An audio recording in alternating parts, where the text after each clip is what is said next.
Today, Duck Commander, the family business made famous by hit reality show Duck Dynasty, is more of an empire. Phil says do not hunt, do not sell one until you'll hunt with it. So that's what we do. Would you hunt with that one? I would hunt with that one. But in the beginning, that was the original Duck Commander shed. Phil Robertson made each duck call right here in the family's backwoods, Louisiana backyard. And as the oldest son, Alan served as one of his dad's first employees. So we made everything in there, and then there used to be an old bandsaw out back, and I used to, cut calls in half, and I was little, I was 12 years old, there was a saw. I mean, OSHA would, we didn't know who OSHA was in those days. See these nails here? We used to hang duck calls on these nails. Although he's the oldest brother, fans of Duck Dynasty probably didn't know he existed until now. Your best man is going to give you the ring, so. Alan debuted on the show's season 4 premiere to a record-breaking audience. Nearly 12 million people watched, making it the largest audience ever for a nonfiction show on cable. Alan jokes he's responsible for the ratings, but in the Robertson family, all glory goes to God. If I speak in the tongues of men and of angels, but have not love, I am only a resounding gong or a clanging cymbal. The day after the record-breaking premiere, 30 Duck Commander employees voluntarily showed up for work an hour early to take part in a weekly devotion led by Alan, including Duck Dynasty funny man John Godwin. Thank you so much for the cross and your grace and your mercy. Alan preached about God's love. Without love, we're in serious trouble, right? It's something he knows well. Before rejoining Duck Commander a year ago, Alan pastored this church for more than 20 years. But as a young man, he never dreamed he'd become a minister. So my high school years were just terrible, and it was all secret life, running around, drinking and cutting up. So I was one of those, the worst possible place. I was hiding in plain sight. I was in the church, but I wasn't a Christian, and I wasn't living for Christ. He left home for New Orleans, where he found more trouble. Trouble so bad, it scared him straight. He returned home to West Monroe and made a commitment to Christ. His father, Phil, baptized him in this river behind their house, a body of water Alan estimates the Robertson men have used to baptize at least 1,000 others. Now most weekends, he and his dad travel the country together, preaching the gospel.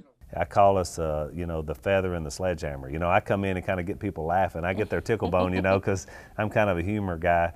And then Dad comes in with a sledgehammer, boom. This is what God has done for you. This is what our nation needs, boom, boom, boom. At Duck Commander headquarters, Alan shares an office with his wife, Lisa, who also works for the business.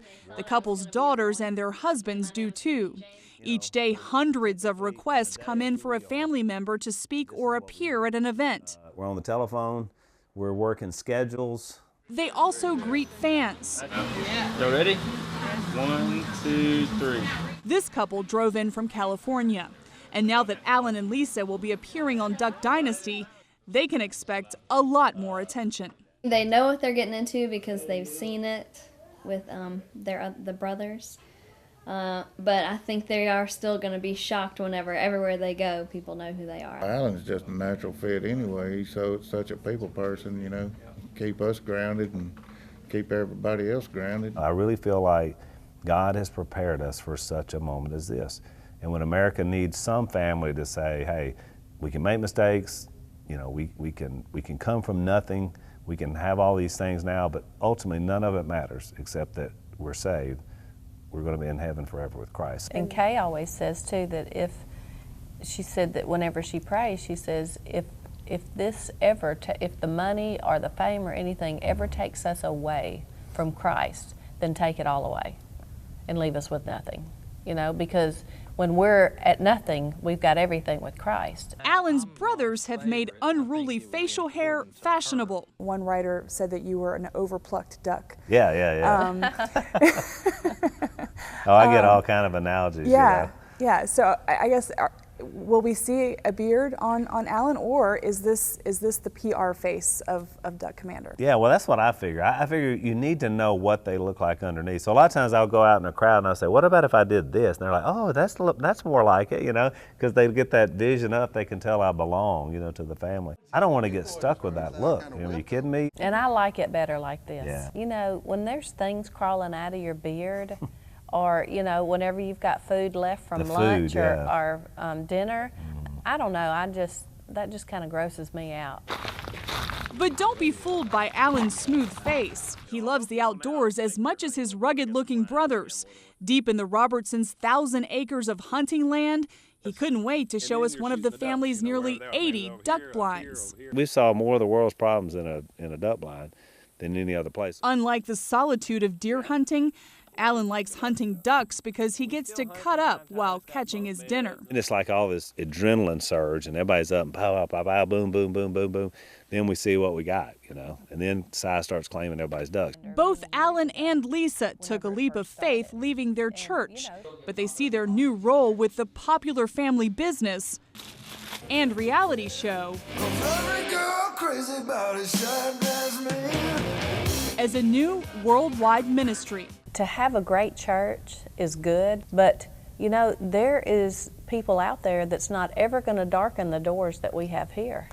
And they may not ever darken the doors of any church building.